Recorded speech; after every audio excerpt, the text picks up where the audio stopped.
Welcome, everybody. Thank you very much for joining us today. I'm very excited to share our guest with you. But before we do, I'd like to thank some people that we always thank. We'd like to thank brassandwinds.com. Brass and Winds, Quinn the Eskimo Company. This is where we go when we're looking to order brass or woodwind instruments. They're fine people, and we would highly recommend you check them out at brassandwinds.com. Would you like to learn the piano for free? We're Truer MU, the quickest way to learn piano. You can take an online lesson from one of our teachers, and you can learn quickly and easily. If you'd rather study with a person, check us out at willowschoolga.com. Willow Music is a better way to learn music, and we've got instruction in all sorts of instruments. Check us out at willowschoolga.com. Now, without further ado, I'd like to introduce you to a woman, one of the wonderful people that I met through Bree Noble. This is Miss Harriet Reynolds, who is an Austin-based singer-songwriter, has released 3 albums, Full Tide, A Better Life, and Take That Ride, as well as a new single, Silence Is Not Golden. Harriet, welcome to our show. Thanks for having me. I'm impressed you know all those album titles. I have been listening to your records for the last few days. Oh, great. Awesome. Yes. So we'll be talking about those for sure. Your first album came out in 2002. Let's talk about how you got there. Were you musical from a child, or is this something that came later to you? You know, I really was. I think I started playing piano at about 4. I was listening to your acknowledgments and I thought, well, do you all take failed classical piano students? Yes, we do. Thank you for asking. Sign me up. When I was about 4, my mom was an incredible player. And when I was about 4, I would crawl up on the piano bench and just play by ear what I heard, which is probably one reason I'm not a fantastic sight reader today. But I started out pretty early, and my parents were pushing me to be a classical player. And I think when I was about 11, I had an audition with a classical trainer in Houston, Texas, where I was from. And she came to my recital, and I think I played Rustle of Spring, which has like a gazillion black notes in it. You're probably familiar with that. Lots of sharps. And she said, at the end of the rehearsal or recital, rather, she came up and said, you know, I'd love to work with you. And I said, well, great. What does that entail? She goes, oh, you would only have to practice about 3 or 4 hours a night. And so I said, no, thank you. And, you know, it was a real blow to my parents. And of course, now thinking back, I really wish I had pursued that. But, you know, I wanted to play with my friends and hang out. And it just sounded too grueling. And it probably wouldn't be the right path for me. But everything I've done since then has been just teaching myself jazz theory, which I didn't learn then. Interesting. You know? So how did you teach yourself jazz theory? That's a tall order. A friend of mine and I in high school went out and borrowed our boyfriend's guitars, and we taught ourselves a few chords and started doing, like, you know, little folk music things. And then we get little TV pilots, little teenage pilot shows, you know, playing guitar and singing harmonies by the pool and all that sort of stuff. So I think really I got much better when I was an adult professional, and that's all I was doing for a living. And I was playing a solo gig, and I just went out and got a jazz chord book and thought, you know, I'm boring myself. I better learn some new chords. And I taught myself, you know, a fair amount of theory that I didn't really get. So I have a lot of gaps, but, you know, I think I get by okay. Yeah, it's actually created a very interesting sound for you. Your songs typically are the kind of songs you typically hear in Americana albums. They're folky type things about people, you know, ordinary folks going through ordinary problems. And yet your chords are very 70s chords. I tended to hear, I hope these names won't offend you as I mentioned the people I was thinking of, but I heard Barry Manilow and the Bee Gees and Carly Simon and even Don Henley. These people all came to mind as I listened to your music. I'm a huge Don Henley fan. Well, all of those people are awesome. No, I don't find that at all offensive. I find it a compliment, because I think there was some really good progressions going on then, some really good music, great lyrics, a nice feel. So yes, thank you. I take that as a compliment. Yes, the Don Henley in particular, I found interesting just because there was something about the way he delivers a message with a little bit of a punch and a little bit of a Hmm. bite that I heard in your delivery. Yeah. Yeah, and as I get older, I find that I'm writing a few more of those sorts of songs. I don't want to declare myself primarily a message player, a writer, because that's sort of limiting. But I do find that more and more I'm writing songs that kind of have a little bit of a social punch to them. Actually, yeah, on the contrary, from having a message, I think a lot of your songs, they come across as being story songs, and yet they're not simply stories about you complaining about your life or whatever your character would be complaining about. There's a sort of compassion in your songs that seems to bring people in. Something like, I'm going through this, are you going through this, we're going through this. Wow. It's something a little that I wanted to talk about it with you. Yeah, thank you. That's a good way to put it. I hadn't really thought about it that way. But I used to be a school teacher. I taught, that was my day gig for quite a while. And I really, not that I didn't have it before, but it really honed my empathetic skills, let's Mhm. say, or my compassion, my sense of compassion. Not that it wasn't there, but that really honed it. And working with so many kids over the years, and these were older kids, but it really gave me a sense of to really fine tune the listening gene, Mhm. and to help synthesize back for the students, because I was a writing and literature instructor. So that really also helped me with my own lyrics in terms of how to shape them and how to say the same thing in fewer words or more poetic words. And teaching people to do that, it really helped me to do it a little bit better myself. Of course, I'm still learning. We're all learning. Were you teaching when you released that first album in 2002, or were you actually trying to be a professional singer-songwriter then? I actually was a professional before then, but I wasn't writing my own songs. I Oh, was with bands and solo gigs and usually doing cover songs. So I didn't really start writing till a little bit later.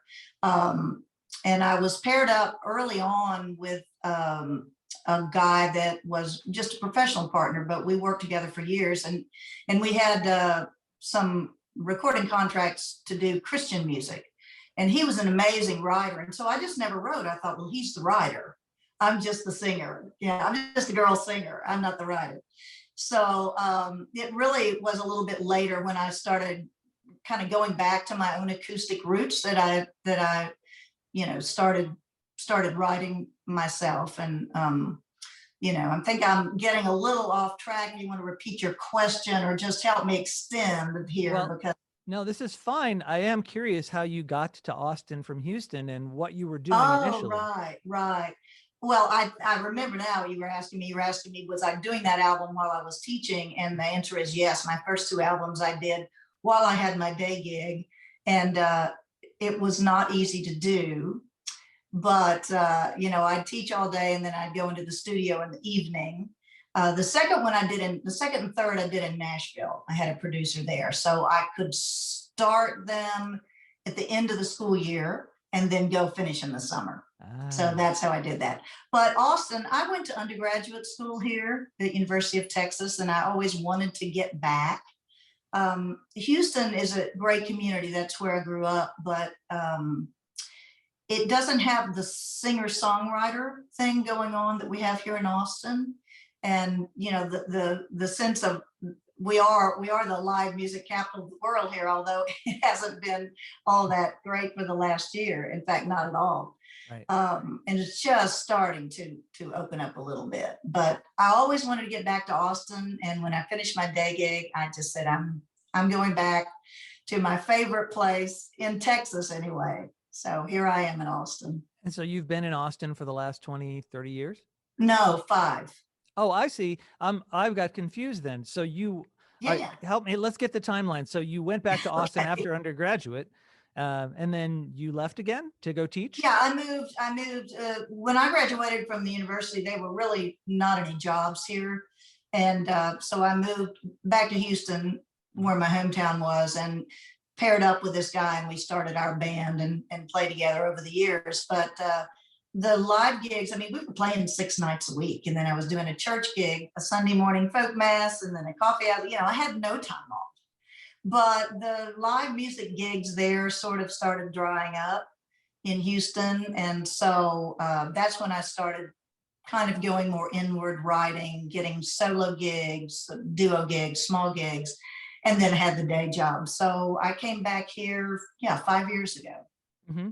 Well, it's very interesting looking at your timeline here. You got an album in 2002, you got an album in 2004, and then you have an album in 2018. What the heck happened? Yeah, what was that woman doing? Well, that woman was making a living at a really intense day job. I taught in a really, really nice private school in Houston, and it was a big feeder school for the Ivy Leagues, and it was just very intense. I taught junior and senior English, which meant that on paper weeks, I was probably spending 80 hours a week grading papers, and it just got to be too much. So I would do gigs here and there, but it really wasn't until I left that I was able to start doing shows again. And I'm really excited about this sort of turn in the career because, I don't know about other people, but for me, I knew that my day job was getting too intense to put out another album,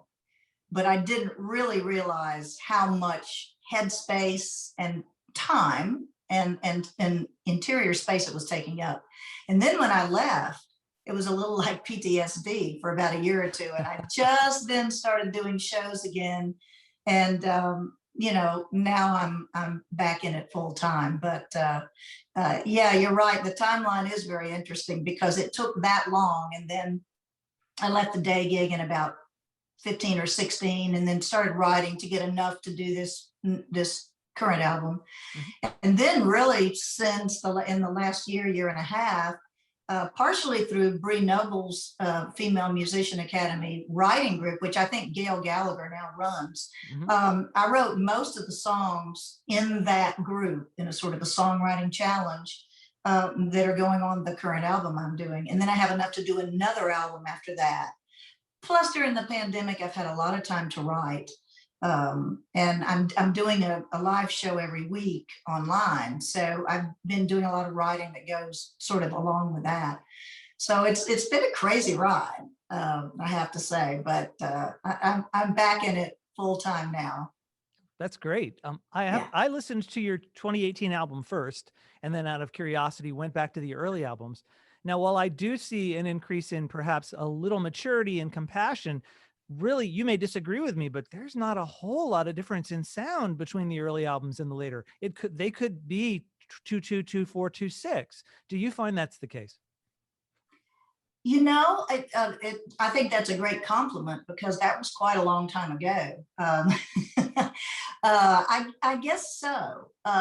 And it's interesting because some of my fans that I've gotten to know in the last few years who only knew me by my current album started, saying, well, where can we get your other albums? And, gave them links and whatever. And then they'd send a note and go, boy, this is great too.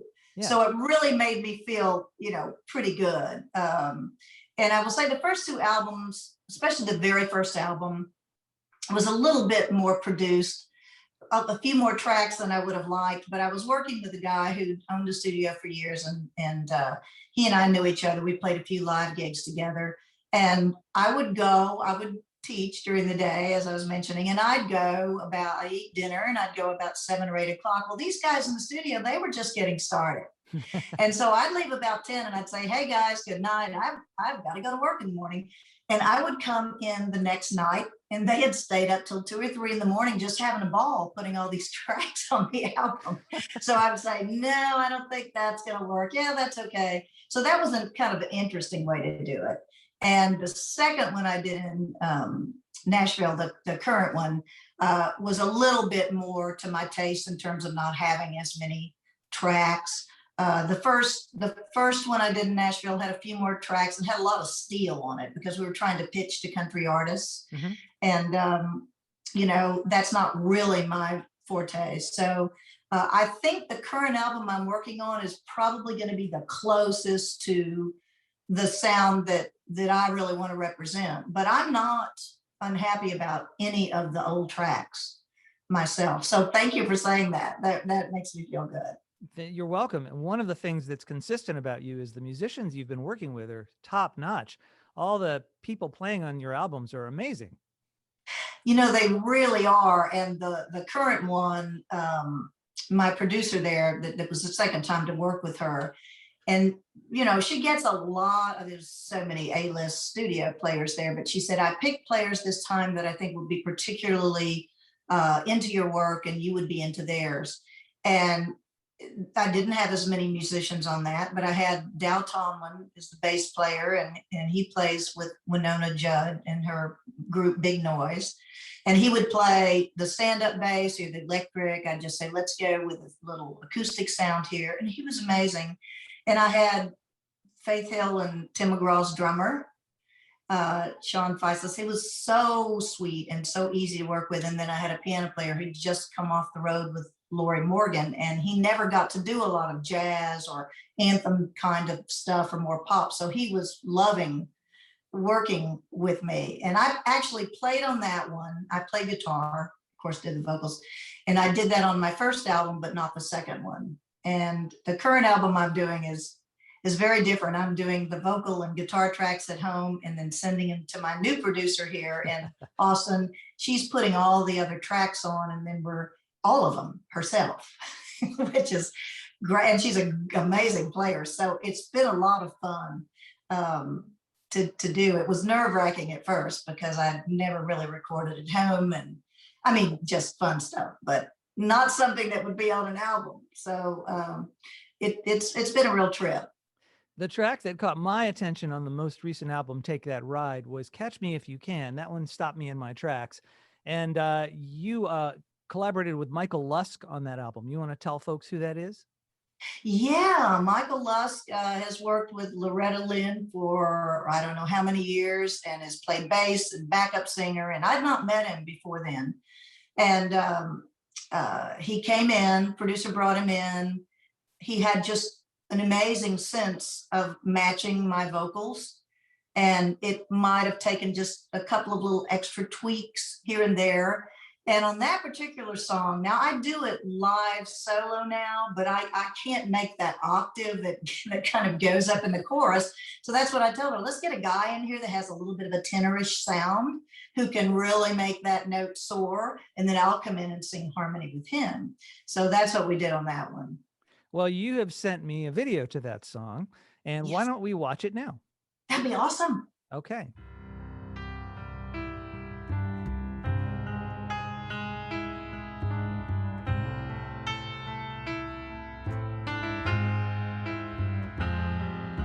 I used to sing You'll Never Walk Alone, the moment in the show when everybody cried. But now the lights are dim and I can't hold my head up high.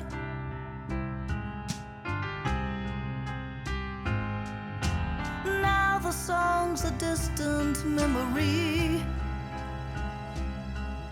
I'm crying every night inside these cardboard walls and wondering how it happened that it all came down to this.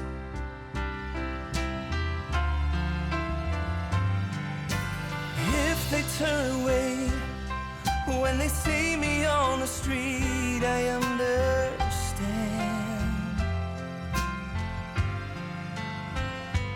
They might look into my eyes and feel the fear of being where I am. So I'll bless them on their way, turn my eyes to heaven where I stand. If you can see that sparrow fall, please, oh God, then catch me in your hand. Very beautiful song. Talk about why you wrote it. It was actually written for another artist, and that's one reason the octave jump doesn't quite work for me the way it needed to be projected.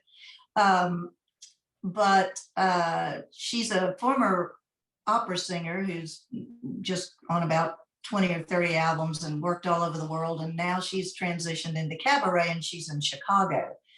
And she called me and asked if I could do some original music for a show that she was doing in New York, and I think it was Binghamton or something like that. And I said, sure, do you have a video? And she goes, well, I don't have a video, but I have the script. And I said, well, just send me the script. So I read the script, and there was this part in the show where she says, you know, no matter how successful I am, I always feel like I'm just one step away from falling into poverty. And she herself personally came from a very, very underprivileged background and ended up studying at Juilliard and going on to do opera all over the world. But it was interesting that she said that. And I said, well, let me see if I can write something for that piece, that part of the show, which really seemed like the heart of the show in terms of the emotional impact. And she said, that's exactly right. And she loved it. I had it scored and sent it to her, and she loved it, but the show closed. So it's interesting that it's kind of going full circle, because I wrote another song for her that's on this album called See Me As I Am. And that's getting a lot of traction, actually. And she just sang it for a Black Voices and Cabaret show out of Chicago a couple of weeks ago. And I have that video, which I'm going to kind of do to help more people know her, because she's not as well known in the cabaret world as she was in the opera world.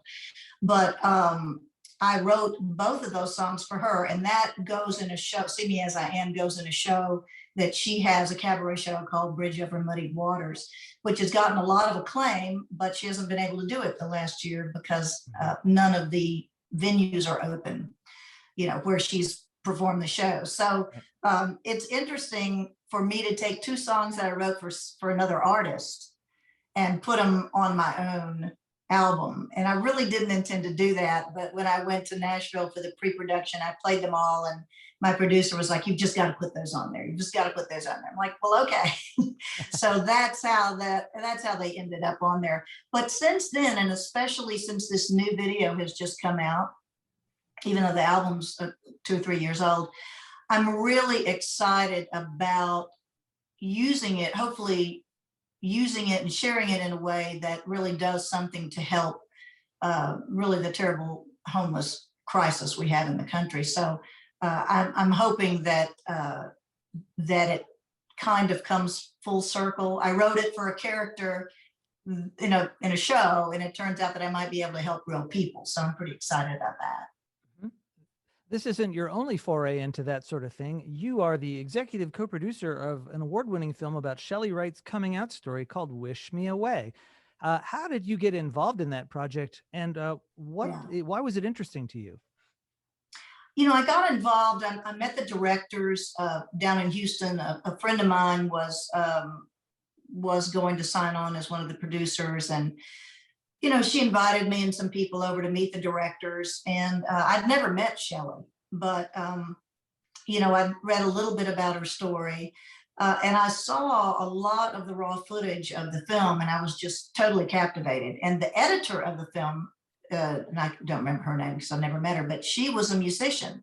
So what she had done, and just the music wasn't online yet on the film, but what I could see she had done is she had taken Shelley's own music and edited in a way that her own music was the soundtrack for her story. And, you know, I was really, really impressed with the way that happened. And so over the, you know, because we had a lot of good successes with the film, winning a lot of awards in the different, you know, film festivals. And so I got to know Shelley going to a lot of those different places. And we've never co-written anything, but I think a lot of her as a person. And then she's a really excellent musician, and she's not doing country per se anymore, but I've been to quite a few of her shows, and I helped get her down to Houston for a big show at church there and was doing it for coming out week. And it was a very big professional gig for her, but we were the people that had helped produce the show, were kind of the liaisons to get that to happen. And I'm telling you, she just blew everybody away. And it was only about 4 or 5 songs and her story. And she's a decent guitar player, but she didn't bring her guitar player. She got a guy that came from LA. And there were probably about 1,000 people in this audience. And I think she must have stayed about 3 hours. She would have signed anybody's t-shirt. I mean, she ran out of merch. Everybody was like crying and telling her their stories. And it was so moving. So I really, I felt like I was supporting another musician and a genuinely nice person. And I really think that film has done a lot of good for a lot of people. So I've never regretted having signed on as one of the co-producers. And we got to make quite a few suggestions as producers. We think this scene will work. We think that won't. Let's do this. Let's do that. So it was kind of fun to play producer for a while. Right. Well, what's next for you? I know you have an album coming out, I think. I do. You mentioned my single, Silence Is Not Golden, and I really thought that was going to be the title track, but I think the title track is going to be the next single, which is called Ready for a Change. And I think it incorporates a few more kinds of songs. I didn't want it just to be a heavy message. At first it was going to be an EP. Now it's going to be an album. And, one thing's led to another. On my show last night, at my live stream last night, I did a song that's a little bit country-esque. It's called Oh Colorado. And I thought, well, that's not going to fit on the album that I'm working on now or the next one. But I thought, I like the vibe. It could be, anything could be about a change, right? So Yeah, right. I asked my fans last night on the show, I said, hey, do you think I could include that? And actually my producer hopped on the last 10 minutes because she goes a live stream right after I do. So I always like, if I see her on, I always like to say, oh, you should stay on and watch Katie's show right after mine. And yada, yada, yada. And all these people said, yes, put it on the album, put it on the album. And so I said, Katie, I guess we're not quite through yet with that album. So we're looking to do, I've done all my part, and she's going in next week. Our studio here that we use is a fantastic studio. And during that big storm we had a week or so ago, not related to the ice storm we had, I mean, it's been crazy weather down here, a pipe burst in the main room of the studio. So that's going to happen next week, but that's my last track. Well, my now next to last track I'm going to put on there, but everything's in various stages of getting done, but I'm looking to release probably mid to late summer. Okay. How are folks going to be able to find it? Well, I'm so glad you asked. They can go to my website and just harrietreynolds.com, and that'll have all of the information on it. I usually release through CD Baby, and they have a gazillion digital platforms. I can't keep up with all the names. But I also like to connect with my fans through Bandcamp. Because they're a little bit more of they're run by musicians, a little bit of a smaller shop than CD Baby has become. And you can listen to the whole track on there. You don't have to buy it, but you can hear the whole track to really get the feel of if you'd like to buy that or not. So that's where I'm kind of sending more people, and that's on my website. Plus the website will give everybody a heads up on, what I'm doing. And I'm actually going to add a new tab, which is going to be custom songs. I've never really waded into that before, but the producer and I are talking about doing that, since she's got a great studio set up and is a great writer herself. So I don't know whether she's going to be co-writing with me if we get some clients, but she will do the production. So it will be a radio quality professional production for, anniversaries, engagements, graduations, you name it. And I don't see myself doing a lot of those because I'm looking for people who really want to have that special experience. you know, to interview them, have them tell me their stories, and then have me turn that into something that is very special just for them. So that's kind of a little bit of a new venture I'm doing. And as I mentioned earlier, I have another album's worth, and I think that's going to probably come out hopefully in the beginning of 22. So I really try to get that content out there because it's a different world than when I started out and with that first album, you know. Absolutely. And you've made it clear on your website that you are interested in doing house parties. How far will you go if someone calls you? Now that's a great question. I'm not sure I get all of the entendres there, but That's not what I meant. I meant, how far distance will you go? Of course not. Interested, we really have to talk about that. And I haven't done one in a year because most of them are pretty packed. I did one, the release party that I did for Take That Ride, I did in this great series called Bakery Lofts in Jersey City, New Jersey. And they hold about 40 people, and they have an amazing setup.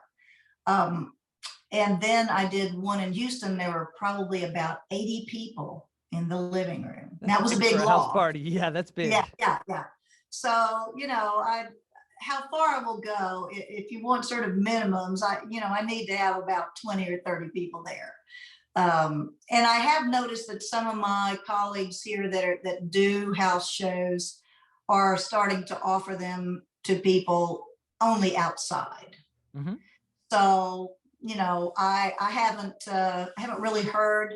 I have been in touch with the venues. I just booked my first in-person gig for August 1st, which is great. It's a big fundraiser for the music school in Whitefish, Montana, where I go in the summers. Mm-hmm. And it's going to be, it's a big outdoor theater. All of the artists are only going to get to sing 2 songs, but there's a house band if you want to take them charts or whatever, or you can do it solo. So that's going to be fun. And then I'm really hoping in the fall that things do open up when I come back to Texas, because really house parties and house concerts are really one of my favorite ways to play. I do a whole year's worth of those shows all over the country if I could book them. You know, I'd really love to do that. So thanks for mentioning that. Yeah, I have that tab on there. I don't know if anybody's ever gone to look at it. You know, I haven't ever had any stranger contact me and say, hey, I saw your website. I saw that tab. How far will you go? Yeah, really. Yeah, you get there are no guests. Right. But really, I have loved doing them, and every host that I've done them for has just been fantastic. And it's really a great way for them to bring people into their home for a special kind of experience. So anybody that wants you for that can contact you through the website. Is that correct? Yes, absolutely. Well, as long as I'm going to run it through you first, Adam. Oh, I'm going to make sure you vet them, and then we can talk.